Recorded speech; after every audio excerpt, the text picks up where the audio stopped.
અને ભગવાન મને જો જગાડી ન ખવડાવે તો હવારમાં આવી અને આ જે બાપુ જે બોલે છે એનું રિપેરિંગ કરવું છે. આવી રીતે ગલોંદા મારો છો, આવી જૂની સ્ટોરીઓની વાતો કરો છો. જે ઘટના ઘટી ગઈ છે એને સાંભળવાથી શું ફાયદો થાય છે? તને યારું કરડે. હવે એ માણસ ન્યાલી ફ્રન્ટ થઈને ભાગ્યો. હવે એ અંતરિયાળ હાથ ગામને હિમાડે બાપુ ઘેઘુર વડલો, આમ તો એનો વહીવટીયો વડલો કોઈ કહેતા. વહીવટીયો વડલો એટલે ચોર લૂંટારા રાતે ચોરી કરી અને ન્યા રાજ્ય ભેગા થતા, ન્યા બધો વહીવટ અને એનો ભાગ પડે. રાતનો કોઈ દિયાચમાં પછી એ બાજુ કોઈ જઈ ન શકે. હા, દિવસે કોઈ જાનું ન્યા ઉતારો કરે, દિવસે બધા ત્યાં પોરો ખાય, કારણ કે બહુ અંતરિયાળ હતો, વચ્ચેની જગ્યા પડતી હતી એટલે માણસ ત્યાં પોરો ખાય. એમ તો નાની વાવ ત્યાં પાણી પીવે. ઈ વડલે આ વયો ગયો. વડલો બહુ મોટો હતો, થળિયું જાડું, એની ડાળું મોટી, એટલે એ થળની પાસેલી જે ડાળું ભાગને ત્યાં ઘણી ઉપર જગ્યા હતી, ત્યાં એ બંધાઈ લંબાવ્યું કે અહીંયા હતા ને હોવું છે. રામ તો બધે ભાળતો હોય, ત્યાં હુઈ ગયો. ઘટના એવી ઘટી કે એ જ વડલે આ બપોરે કથામાં હતો ને ત્યારે અહીંયા એક જાન ઉતરેલી, જાને જોતર ઢાળા કરેલા, જાન રોકાણેલી અને બપોરનું ટીમણ ત્યાં થયેલું. હવે એ જાન સ્વામીજી જે જગ્યાએ ભણવા ગઈ ત્યાં વરરાજો રાતના તોરણ હતા, રાતે માંડવામાં ફેરા ફરતો હતો, ત્યાં વરરાજાને કાંઈક થઈ ગયું. પછી આડોળું જાજુ ખવાય. હવે તો આ લગ્ન થાય તો એમ લાગે કે ભાઈ ભાઈ હો કેટલા વરરાજા હે. બાકી આ વડીલોને પૂછો, ગામડામાં જાન જાતી કાંઈ સુવિધા નહીં ભાઈ. એ ઉતારા દીધા હોય, ખુરશિયું નહીં, ડબ્બાની માથે રજાયું નાખી દીધી હોય, ઊંધા ડબ્બા નાખે, નીચે 2 ડબ્બા, એની માથે ઈંડોળાની ખાટ, એની માથે વળી ભરત મૂક્યું હોય, મોતીના રમકડા મૂક્યા હોય, વરરાજાની તલવાર ખીલીએ ટીંગાતી હોય, બાજુમાં અણવર બેઠો હોય, ટીકીવાળા રૂમાલથી મોઢા લૂછતા. જોવો તો ખરા. હમણાં ઓલા બહુ વીઆઈપી માણસો સારા સૂટ પહેરે તો એ રૂમાલ બારો રાખે ને, આમ રૂમાલ ન હોય એવડું કપડું જેને સીવી નાખેલું હોય. હવે કીધું આ જૂનું પાછું આવ્યું. અમે નાના નાના હતા ત્યાં રૂમાલ, ટીકીવાળા રૂમાલ મેળામાં જતા હતા, ત્યાં ખૂણો કાઢીને બેહતા. હેઠે હેડા હોય પણ ભૂપત હેડા કામ શું કરતા ખબર? હેઠે સોટાડી રાખતા, પડતો નહીં આપણો રૂમાલ. હા, આજ ઘણું ખરું એવું આવશે યુટ્યુબમાં કાંઈ નહીં હોય, કારણ કે આવા સંતો બેઠા ને ત્યારે અંદરથી કોયડું ફૂટે યાર. ખરેખર નથી આ બધી ફેશનો આવી. આ અત્યારે આ ફાટલા જીન્સ પહેરે ને, પેન્ટ નવી ફેશન, ઈ જોઉં ને સ્વામીજી હું ગાડીમાં બહુ રહું, કારણ કે આપણને ખબર નહોતી કે આવડી ફેશન આવશે. નકર આપણા મરી ગયા થીંગડા મારી મારી નો હાશવી રાખત અત્યાર સુધી. આવ્યા થીંગડાવાળા, આવ્યા થીંગડાવાળા આવ્યા.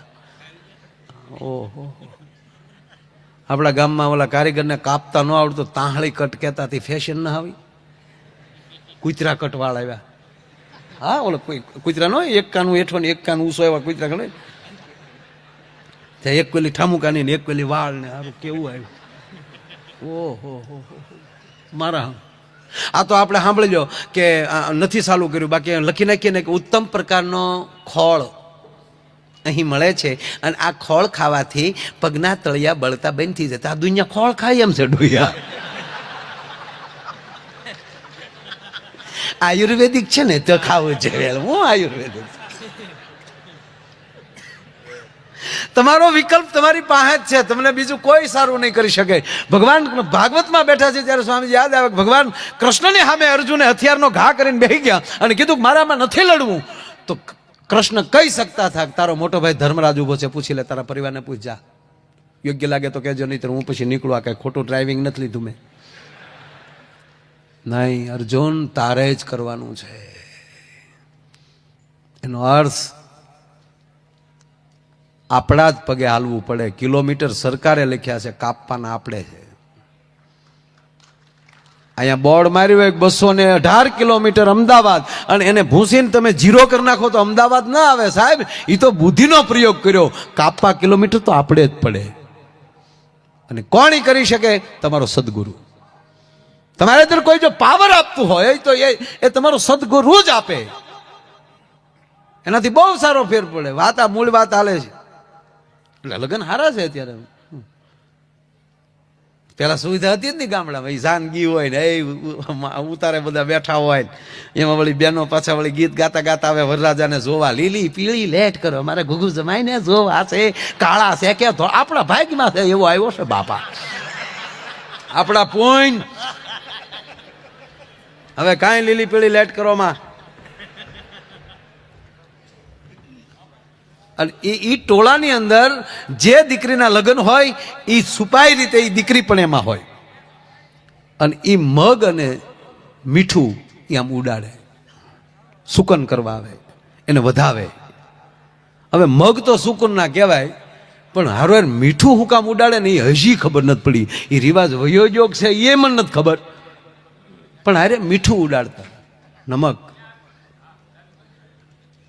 એ ઉડાડતા. એટલે સંજયભાઈ આ મગ તો સુકન નાખ, પણ મીઠું શું કામ? ત્યારે અત્યારે એવું થાય કદાચ એમ કહેતી હોય કે તારામ નહીં હોય તો મારા તરફથી હાલે એમ જોવા ગયેલા ને ત્યારે એવી રીતે. એટલે એમાં એની બેનપણી વરરાજાને જોયો ને તો અર બેન તારો વર તો હાવ ગઢો છે, ઉંમર ખાઈ ગયેલો ગઢો કીધો ને વરરાજો સાંભળી ગયો. હાન મયાન માલી તલવાર કાઢીને મળ્યો હમણાં, આવે રામો પીર બાપા આવે રામો.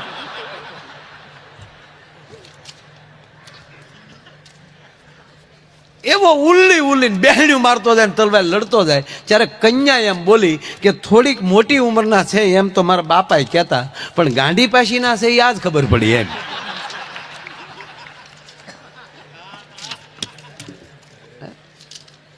ખરેખર આમ કેવા કેવા જાન જાતિ સાહેબ, બળદગાડામાં જાન જાતિ. મેં કીધું એમ આવો ઉતારે બેહાઈ ગયો. અરે જેના દીકરાના લગ્ન હોય એના 8-8 દિવસ તો ગામમાં વાના ખાવા લઈ જતા.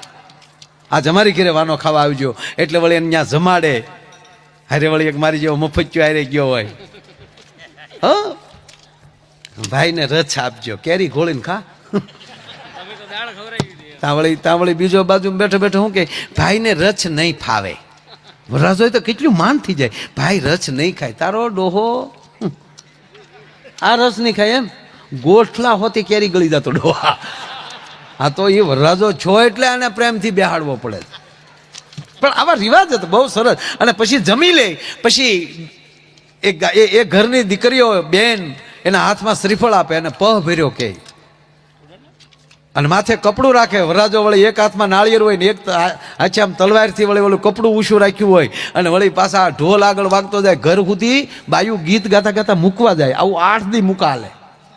હા, કોણે તારા નાળિયેરા શણગાર્યા ને, કોણે તારો પહ ભર્યો રે.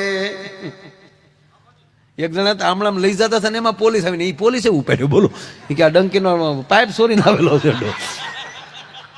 વાહે બાઈઓ ગીત ચાલુ કર્યા,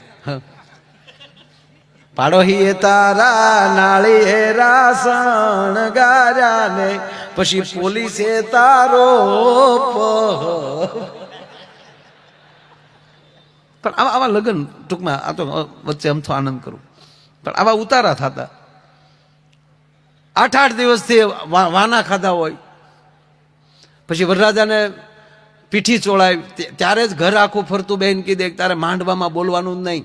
તારે વરરાજાને મોઢે ભાર હોય, અણવરને ઈશારો કરી દેવાનો. જ્યારે તારે જે કામ હોય અણવર ઈ હાટું રાખ્યો હોય, તારે નહીં બહુ બોલવાનું. હવે વરરાજો બોલવાનું નહીં, ઉતારે પગ્યો હોય, એમાંય બધા વાના ખાઈને આવ્યો હોય,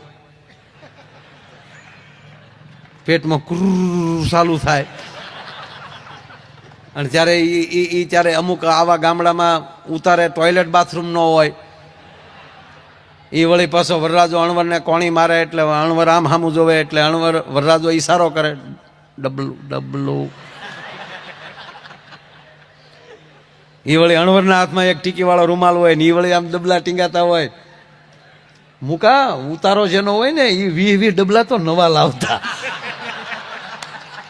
હા લે દાંત કાઢીને વાત નથી કરતો, આમાંથી પસાર થયેલા છે આપણે. ભાગશાળી 2 યુગ જોવા મળ્યા.